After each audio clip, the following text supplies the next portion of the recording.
Hello friends, अगर आपको chronic नाशिया persist करता है, लगातार जी मिचलाता है, इन जी मिचलाने के चलते आपकी जो डेली की लाइफ डिस्टर्ब्ड है, तो इसके लिए आपको डॉक्टर से कंसल्ट करने की जरूरत है। अगर क्रोनिक नाशिया परसिस्ट करता है तो डॉक्टर को दिखाने के बाद आपको कुछ टेस्ट की जरूरत पड़ेगी, जिससे क्लियर होगा कि ये आपको क्या प्रॉब्लम है, इसके मैनेजमेंट के लिए क्या किया जाना चाहिए। मैं doctor VK Mishra from gastro liver hospital, Swaroop Nagar, Kanpur. At the outset मैं आपसे रिक्वेस्ट करूंगा कि जो हमारे व्यूअर्स हैं, जो पहली बार हमसे जुड़े हुए हैं, उनसे रिक्वेस्ट है कि इस चैनल को सब्सक्राइब करें, इस वीडियो को शेयर करें। आज मैं बात करूंगा क्रोनिक नाशिया, उसमें किए जाने वाले टेस्ट के बारे में, जब आप डॉक्टर को कंसल्ट करते हैं या डॉक्टर को कंसल्ट करने के लिए जाते हैं।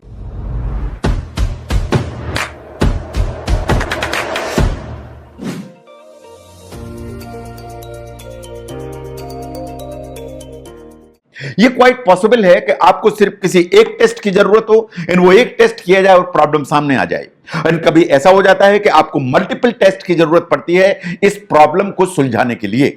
से फॉर एग्जांपल, आपकी आंखों में पीलापन है, आपको लगातार जी मिचला रहा है, मैंने सिर्फ लिवर का एक टेस्ट कराया, सामने आ गया कि आपको जॉन्डिस की प्रॉब्लम है, तो सिंगल टेस्ट से प्रॉब्लम का सॉल्यूशन का रास्ता तैयार हो जाता है। बट ऑन द कंट्री, बहुत बार ऐसा होता है कि आपका लगातार जी मिचलाता है, मुझे बहुत सारे टेस्ट कराने पड़ते हैं इस चीज को फाइंड आउट करने के लिए कि आपका जी क्यों मिचलाता है।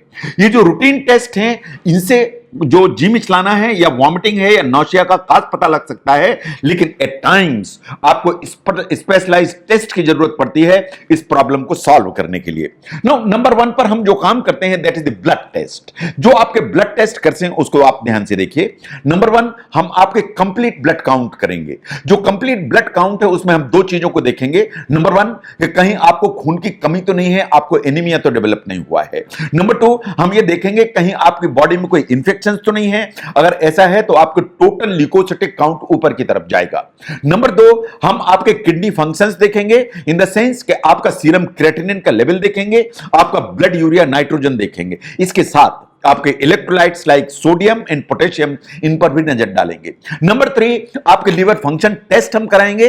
दैट वुड बी आपका सीरम बिलिरुबिन होगा, एसजीपीटी होगा, सीरम अल्कलाइन फास्फेटेज होगा। इसके साथ आपके जो प्रोटीन्स हैं, एल्ब्यूमिन एंड ग्लोबुलिन का जो लेवल है, उसको भी हम इवेल्युएट करेंगे। तो ब्लड टेस्ट में हम ये 3 काम करेंगे ना। द नेक्स्ट वन इज हम आपका यूरिन एग्जामिनेशन करा के देखेंगे। यूरिन में हम जो देखने की कोशिश करेंगे इज 1, कहीं आपको यूरिन का इंफेक्शन या यूरिनरी ट्रैक्ट इंफेक्शन तो नहीं है, या पाइलोनेफ्राइटिस तो नहीं है। इफ दैट इज सो, तो यूरिन का जो टेस्ट है इसमें प्लेंटी ऑफ पस सेल्स हमें दिखाई देने लगेंगी, तो फिर जरूरी हुआ तो आपके यूरिन का कल्चर कराया जाएगा। द सेकंड वन इज कि हम अर्ली प्रेगनेंसी के लिए यूरिन फॉर प्रेगनेंसी भी टेस्ट करके देखेंगे। नंबर 3, अगर आपको डायबिटीज है और मुझे ऐसा लगता है कि डायबिटीज रिलेटेड प्रॉब्लम है जिसके चलते जी लगातार आपका मिचला रहा है, तो यूरिन में कीटोन्स करके देखेंगे कि कहीं कीटोन्स तो नहीं बढ़े हुए हैं जिसके चलते परसिस्टेंट नौशिया या जी मिचला रहा है।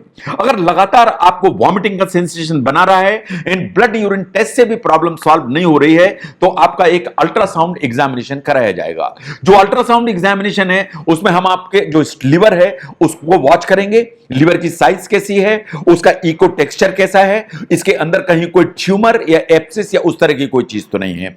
हम जो किडनी है इसकी साइज को देखेंगे, किडनी की इकोजेनिसिटी को देखेंगे, ये देखेंगे कि कहीं किडनी में किसी किस्म का कोई इंफेक्शन तो नहीं है। नंबर 3, हम गॉलब्लैडर को देखेंगे, कहीं इसमें कोई स्टोन तो नहीं है, इसमें कहीं कोई पॉलिप तो नहीं है, इसमें कहीं कोई गांठ या कोई इंफेक्शन डेवलप तो नहीं हो रहा है। इसके बाद नंबर 4 पर हमारी नजर रहेगी कि आपकी जो यूट्रस है या उससे रिलेटेड जो एडिनेक्सा है, इसमें कहीं कोई प्रॉब्लम तो नहीं है। तो these are the 4 targeted area जो अल्ट्रासाउंड में हम फोकस करके देखेंगे कि इनमें कहीं कोई प्रॉब्लम तो नहीं है।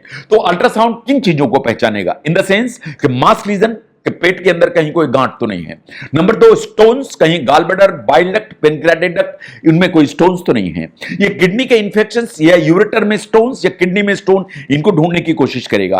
और इसको भी देखने की कोशिश करेंगे कि कहीं आपकी किडनी में या लिवर में कहीं कोई फोड़ा या कोई एब्सिस, इस तरह की कोई प्रॉब्लम तैयार तो नहीं है। And the last we would look into कि कहीं पेट के अंदर पानी तो नहीं भरा हुआ है, जिसे असाइटिस कहते हैं। तो अगर ब्लड यूरिन टेस्ट से भी आपको जो लगातार जी मिचलाना है उसका रीजन क्लियर नहीं हो रहा है, तो अल्ट्रासाउंड एग्जामिनेशन इज वन जो सामने आ जाता है। अगर इससे भी क्लैरिफाई नहीं होता है तो एक अपर जीआई एंडोस्कोपी कराने की जरूरत पड़ेगी। जो अपर जीआई एंडोस्कोपी है उसमें गले के रास्ते से एक रबर की ट्यूब पास की जाती है, जिसके टिप पर एक कैमरा लगा हुआ होता है। इससे हमें यहां से लेकर पेट के अंदर और अपर इंटेस्टाइन की जो भी अंदर की प्रॉब्लम है वो सामने दिखाई देती है। हमें ईसोफेगस की डिटेल्स मिलते हैं, हम स्टमक के डिटेल्स मिलते हैं, हमें ड्यूडेनम के डिटेल्स मिलते हैं। हम देखने की कोशिश करते हैं कि कहीं कोई एसिड पेप्टिक डिजीज तो नहीं है। हम देखने की कोशिश करते हैं कहीं रिफ्लक्स इसोफेजाइटिस या हाइटस हर्निया तो नहीं है। हम देखने की कोशिश करते हैं कहीं कोई पेप्टिक अल्सर जैसी प्रॉब्लम तो नहीं है। हम ढूंढने की कोशिश करते हैं कि खाने की थैली, ड्यूडेनम या खाने की नली, इसमें कहीं कोई गांठ, ग्रोथ या कैंसर जैसी प्रॉब्लम तो नहीं है। नंबर 5, हम इवेल्युएट करने की कोशिश करते हैं कि कहीं कोई हेलिकोबैक्टर इंफेक्शन जैसी जो प्रॉब्लम है वो खाने की थैली में तो नहीं है। तो upper GI endoscopy is a very valuable investigation जो हमें खाने की नली, खाने की थैली, ड्यूडेनम, इसमें जो भी प्रॉब्लम है उसको सामने करके देता है और हमारे ट्रीटमेंट का रास्ता आसान करता है। कभी हमें गैस्ट्रिक एम्पटाइंग स्टडीज करानी पड़ती हैं, जिससे यह क्लियर होता है कि खाने की थैली में कोई प्रॉब्लम तो नहीं है, कि जो आप खाना खाते हैं वो प्रॉपर टाइम में खाने की थैली से इंटेस्टाइन में ट्रांसफर होता है या नहीं होता है। कभी ऐसी प्रॉब्लम्स होती हैं कि खाने की थैली में जो प्रॉब्लम्स हैं उसके चलते जो फूड मटेरियल है वो प्रॉपर टाइमिंग से इंटेस्टाइन में ट्रांसफर नहीं होता है, तो लगातार जी मिचलाने की प्रॉब्लम हो जाती है। इसे गैस्ट्रोपेरेसिस कहते हैं। ये डायबिटिक पेशेंट्स में ज्यादा होती है, बट बहुत सारी दूसरी बीमारियां भी हैं जिनमें गैस्ट्रोपेरेसिस होती है। उसके लिए हमको गैस्ट्रिक एम्पटाइंग स्टडीज की जरूरत पड़ती है। कभी हम ब्रेथ टेस्ट कंडक्ट करते हैं, जैसा आपको फोटोग्राफ में दिखाई दे रहा है। जो ब्रेथ टेस्ट मेनली हम कंडक्ट करते हैं वो हाइड्रोजन ब्रेथ टेस्ट करते हैं कि स्मॉल इंटेस्टाइन में कोई इंफेक्शन तो नहीं है, particularly small intestinal bacterial overgrowth. That's number 1। Number 2, हम रैपिड यूरियस टेस्ट करते हैं, जिससे हमें क्लियर होता है कि कहीं खाने की थैली में हेलिकोबैक्टर का इंफेक्शन तो नहीं है। नंबर 3, हम लैक्टोज टॉलरेंस टेस्ट करते हैं फॉर लैक्टोज इंटॉलरेंस, के कहीं ऐसा तो नहीं है कि जो दूध में लैक्टोज शुगर होती है उसके लिए आपको इंटॉलरेंस है, उसके चलते परसिस्टेंट नौशिया या लगातार आपका जी मिचला रहा है। तो जो ब्रेथ टेस्ट हैं दे आर द वंस जो लगातार जी मिचलाने की प्रॉब्लम है या क्रॉनिक नौशिया है उसमें हमें कभी कंडक्ट करने की जरूरत पड़ती है। ऐसे ही अगर सॉल्यूशन नहीं सामने आता है तो हमें यह देखना पड़ता है कि कहीं ऐसा तो नहीं है कि आपकी खाने की नली की चाल गड़बड़ है या पीएच गड़बड़ है, तो इसके लिए हमें ईसोफेजियल मैनोमेट्री एंड कभी कभी इस खाने की जो नली है इसके पीएच की मॉनिटरिंग की जरूरत पड़ती है। अगर अभी तक जो बताए गए टेस्ट हैं उनसे प्रॉब्लम का सॉल्यूशन नहीं मिलता है तो, लेकिन कभी कभी ऐसा हो जाता है कि आपने ब्लड टेस्ट कराए, आपने ब्लड यूरिन टेस्ट कराया, आपने अल्ट्रासाउंड कराया, आपकी पीएच मॉनिटरिंग भी हुई, इनसे भी जो प्रॉब्लम है वो उसका एक रीजन क्लियर सामने नहीं आता है। तो डिपेंडिंग अपॉन योर सिम्टम्स कि जी तो मिचला रहा है, इसके अलावा दूसरे भी अगर कोई सिम्टम्स होते हैं तो उसके हिसाब से कभी आपके पेट का या हेड का सीटी स्कैन कराने की जरूरत पड़ती है।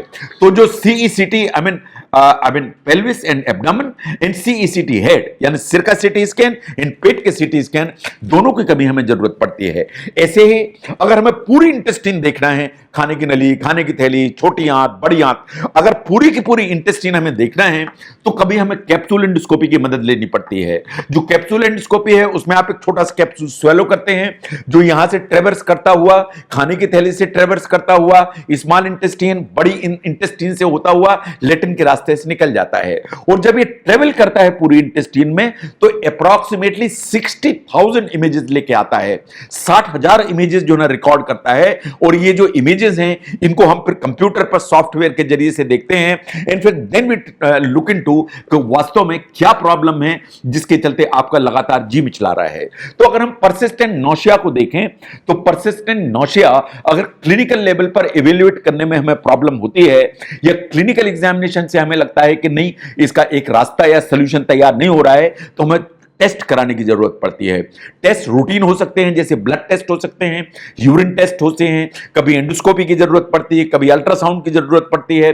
नहीं अगर प्रॉब्लम सामने आती है तो कभी ब्रेन एंड पेट उसके सीटी स्कैन या कभी कैप्सूल स्कोपी का रिक्वायरमेंट आता है।